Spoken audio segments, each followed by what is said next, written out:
उंबरकोटमध्ये doctor Sudama paralysis सेंटरची सुरुवात. अत्याधुनिक फिजिओथेरपीमुळे रुग्णांना दिलासा.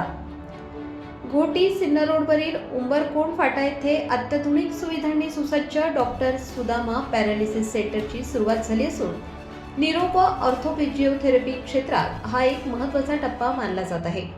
इंडियन पेट्रोल पंपाजवळ उभाडा परिसरात हायवेलगत सुरू झालेल्या या केंद्रामुळे परिसरातील रुग्णांना आता उपचारासाठी दूरवर जाण्याची आवश्यकता राहिलेली नाही.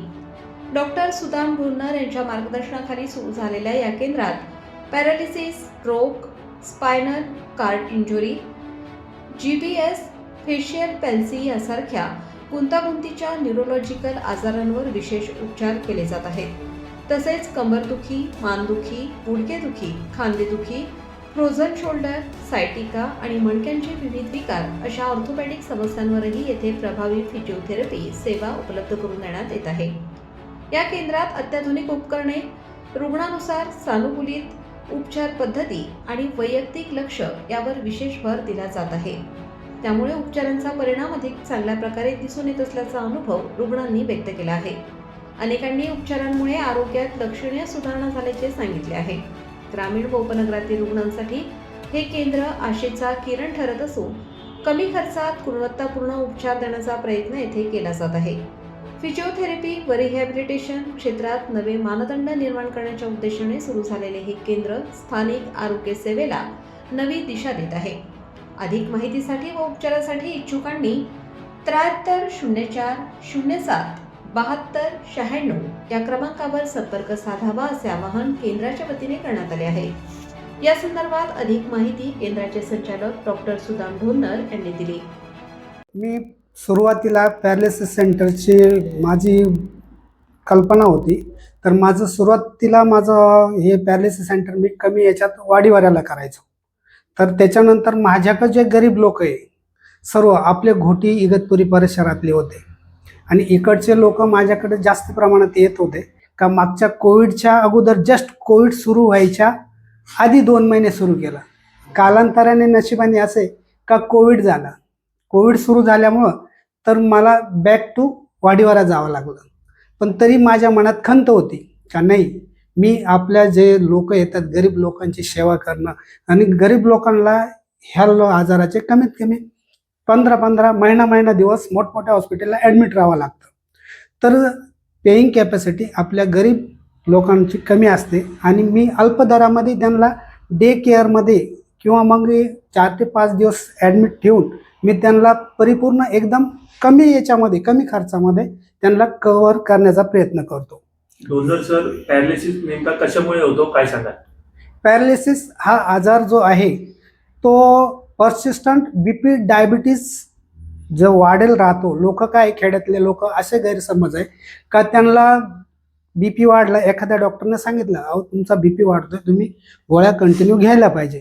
पण प्रकार काय आहे, अज्ञान लोक असतात. कधी त्यांना कोणी अडाणी लोक सांगतात गोळ्या कंटिन्यू घेतली होती सवय लागेल, किडनीला त्रास होईल.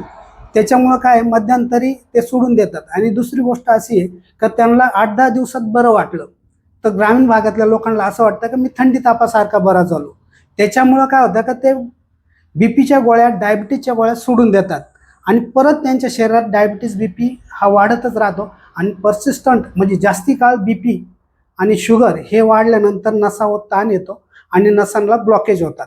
हा एक कारण आहे. आणि दुसरी गोष्ट म्हणजे ब्लॉक होणं. दुसरी गोष्ट BP वाढला एक्सेसिव्ह लेवलला, विशिष्ट समजा 180-140 हा नॉर्मल कमीत कमी 30-40 वर्षाचा वयाच्या पेशंटचा असतो. पण त्याच्यापेक्षा कधी 160, 70, 80 त्याच्या वेनच्या कॅपॅसिटीनुसार कधी जास्ती वाढल्याच्या नंतर नस बस्ट होते, हेमाटोमा होतो. त्याच्यामुळे सुद्धा पॅरालिसिस होतो. पॅरालिसिसची सुरुवातीची लक्षणं नेमकी कशी ओळखावी काय सांगा?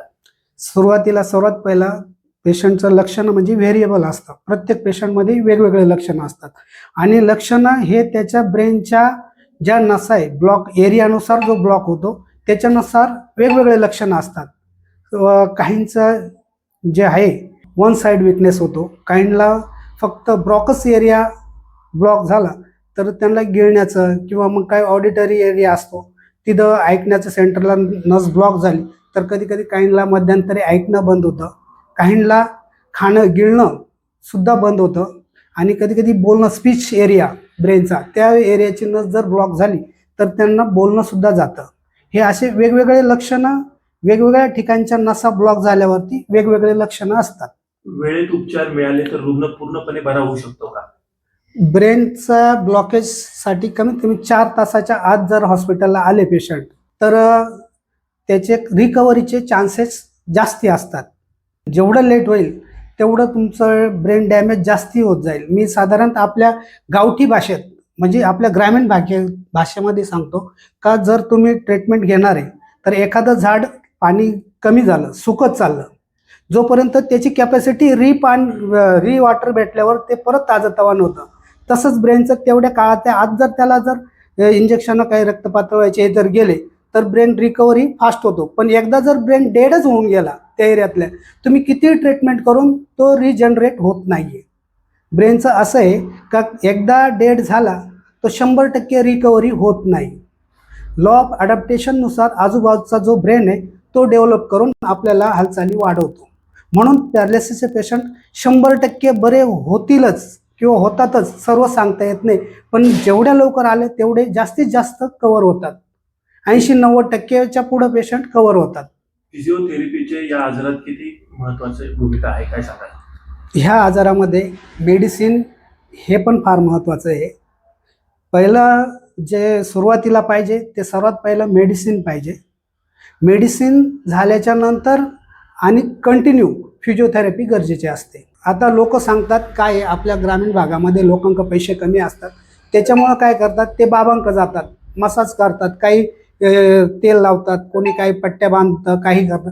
पण हा आजार ॲक्च्युली मेंदूत असतो. मेंदूत बिघाड झालेले असतात, मेंदूत नस ब्लॉक झालेले असतात, मेंदूत नस फाटलेले असतात. त्याच्यामुळं माझं सर्वांना म्हणणं आहे का तुम्ही अगोदर हॉस्पिटलाइज व्हा, कुठेही जा, माझ्याकडेच या असं माझं म्हणणं नाही. पहिलं हॉस्पिटलला जा, तिथं मेडिसिन घ्या, तुमचा BP कंट्रोल करा, ते शुगर कंट्रोल करा. तिथं जे MRI केला असेल त्याच्यात जे ब्लॉकेज दिसतील त्या ब्लॉकेजसाठी योग्य ते थिनर घ्या, व्यवस्थित तुमचे अँटीक्लॉटलेट घ्या आणि त्याच्यानुसार तुम्ही पहिलं हे करा आणि त्याच्यानंतर तुम्ही बाकीचं तुम्हाला इच्छेनुसार काय करायचं ते नंतर करा. तरुणांमध्ये पण पॅरालिसिस वाढताना आपल्याला दिसत आहे, काय कारण आहे काय सांगा? तरुणामध्ये पण पॅरालिसिसचं प्रमाण जास्ती असतं. त्याच्यामागं खास स्ट्रेस आहे. म्हणजे रोजच्या जीवनाची धावपळ आहे ना, याच्यामुळं काय होतं का ते जेवणाचं सुद्धा विसरून जातात. म्हणजे हेल्दी फूड खाण्याऐवजी बाहेरचं कुठलंही बी तळेल किंवा जे भेटेल ते बाहेरचं फूड खातात ऑइली. आणि आपल्याला माहितीच आहे डबल उकळलेलं तेल हे घातकच आहे. त्याच्यामुळं ब्लॉकेज जास्ती होऊ शकतात. पण असं आपल्याला सर्वीकडे तेच भेटतं. त्याच्यामुळं आहे ना थोडं बाहेरचं टाळावं आणि आपलं घरचं अन्न खावं एवढंच सांगायचं. जाता जाता रुग्णांना आपण काय आवाहन कराल, काय संदेश द्याल? रुग्णाला जाता जाता नियमित व्यायाम करणं गरजेचं आहे आणि मेडिसिन रेग्युलर घेणं गरजेचं आहे आणि डॉक्टरांनी सांगितल्या पद्धतीनं वेळोवेळी चेकअप करणं गरजेचं आहे. तसेच माझं डॉक्टर सुदामा पॅरालिसिस सेंटर हे उबाडा फाटा उंबरकोंड फाटा घोटी सिन्नर हायवेवर आहे. इंडियन ऑइल पेट्रोल पंपाच्या थोडंसं पुढं घोटीपासून.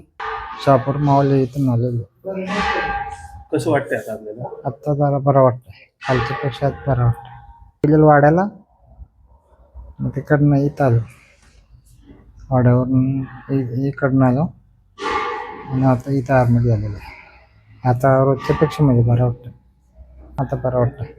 सुदाम सर इथे जरा सगळी सोय आहे, बाथरूम जे पाण्याची सोय आहे, बरं आहे. जरा रामचंद्र सकाराम पवार मग नाव आहे, आंबेलीवर नाव आहे. ये पाय उजवा पाय ह्या पायामध्ये मला म्हणजे चलतो चालायचे चालता आणि डाव्या पायावरती चाललं का किंड्यास वर मांडीपर्यंत चालायची, चालता येत होतं. म्हणजे थोडंसं चालतं पण बरं वाटतंय. आता सेवा मारली त्या बरं वाटते.